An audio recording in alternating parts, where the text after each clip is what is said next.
Hi everyone, it's Loretta. I'm doing an art journal page today.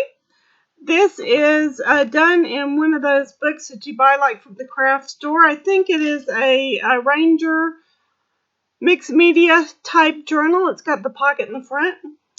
And I am going to be showing this process video to you in 4x fast forward mode. Today I'm using my POLKADOODLE stamps. And I really had a good time with this. I was inspired to do an art journal page after making a mixed media style artist trading coin using one of their stamp sets, and it came out really cute. So I thought just some creative playtime. There was no real theme to this until I got to the end.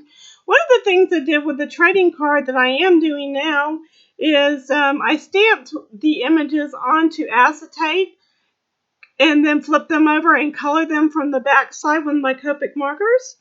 And then I put them on my page using some glossy accents. Here you're going to see me after putting down all the paper using just regular glue, nothing fancy. I trimmed off the edges. Now I'm going to literally finger paint on some of this teal craft paint that I bought from the craft store, and I'm going to be sponging that off with a baby wipe. Once I have this sponged off, I am going to use my heat tool to get this all dried off so that I can start layering on the other pieces of my journal page. This only takes a few minutes, but it certainly does speed up the process. This is a Wagner heat gun that I purchased off of Amazon. You can Google that on Amazon and find one, I'm certain, just like it. After finding quite a few different stamp sets, some of which I purchased and some of which that were included in my design team package, I'm going to randomly stamp the background. I am not real worried at this point about the images stamping perfectly, since this is going to just add texture to my art journaling page. To stamp these images, I am using StazOn Jet Black ink so that it will show up on the page, and I clean that off with a baby wipe quite quickly after being done with that. After heat setting this, I'm going to go ahead and stamp my image onto the acetate and color it, like I said, with the Copic markers. Here you see me taking that transparency now that it is finished and doing some very rough cutting out of the image. This is not by any far stretch of the imagination fussy cut. And I'm going to apply that to my page. Once again, I did use glossy accents for this portion.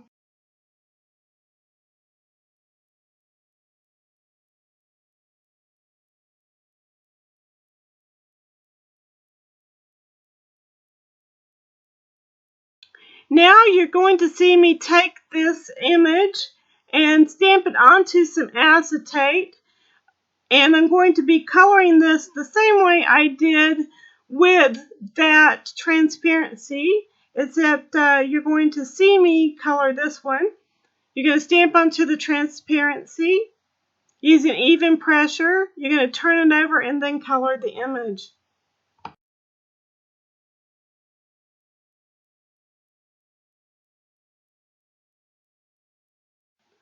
Just like with the first image, I loosely fussy cut this image out so that I can apply it to the page.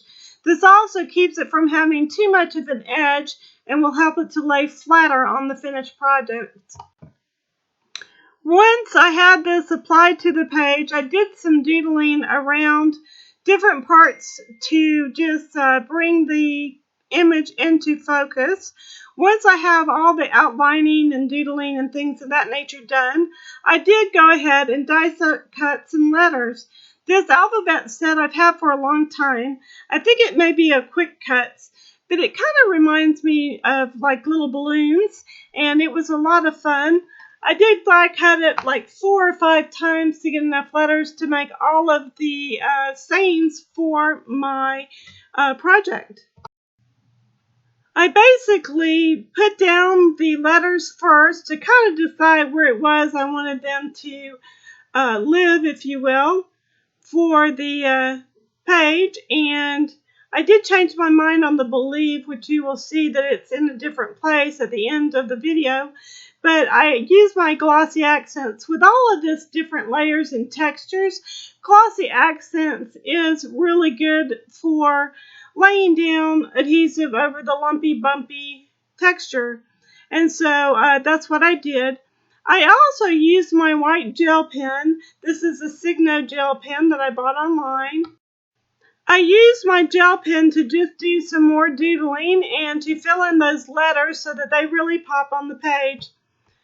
Once again, these art journal page is brought to you by POLKADOODLES. I am one of their design team members, and I really hope you've enjoyed this video as much as I've enjoyed making it for you. If you have any questions, leave them down below in the description box.